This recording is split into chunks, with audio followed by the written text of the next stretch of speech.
parler d'un livre qui s'intitule C'est Bio l'amour de Maggie Gibson. Donc l'édition est Bayard Jeunesse et le livre est paru en janvier 2011. Donc la couverture représente vraiment bien le côté bio comme le titre l'indique. Donc voilà. Donc l'auteur Maggie Gibson vit à Glasgow en Angleterre. Elle est poète, dramaturge et écrivain. Voilà. En ce qui concerne le résumé de l'histoire, donc c'est l'histoire d'une jeune fille, Sassy Will, une jeune adolescente, qui en fait a deux rêves dans la vie, sauver la planète et les animaux et devenir chanteuse célèbre. Seulement avec sa petite sœur Pip Will qui joue les divas, son père qui veut se présenter aux élections pour être député maire de la ville et qui donc lui demande de rester le plus discrète possible. En échange, elle réalisa sa première maquette de CD.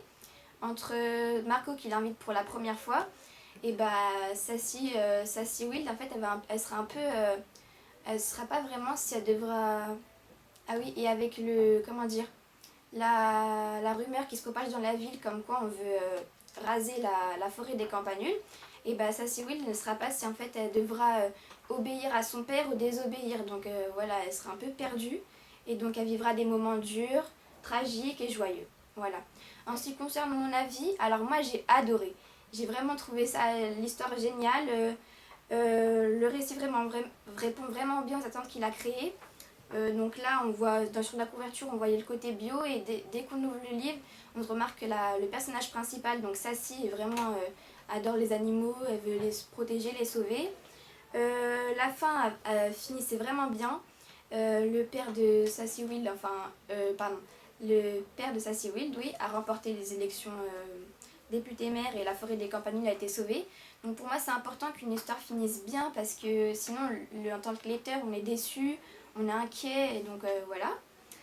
Des sentiments violents, oui, j'en ai ressenti quand en fait Sassy Will elle veut montrer vraiment qu'elle adore la planète et quand par exemple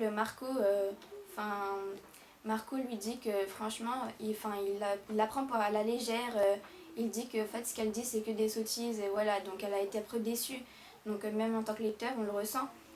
Voilà, ah oui, ce que j'ai bien aimé aussi, c'est que l'auteur utilise la première personne du singulier et du pluriel. Donc je trouve qu'on arrive vraiment bien à se glisser dans la peau du personnage. Le personnage vit des moments que même nous, dans la vie quotidienne, on vit. Donc j'ai vraiment trouvé ça bien. Par contre, ce que j'ai moins bien aimé, c'est qu'en fait, à la fin de l'histoire, il y a Twig qui est à la fenêtre. Et donc j'aurais bien aimé savoir qu'est-ce qui se passe après. Et l'histoire est coupée et s'arrête. Donc voilà, c'est la seule chose que j'ai pas vraiment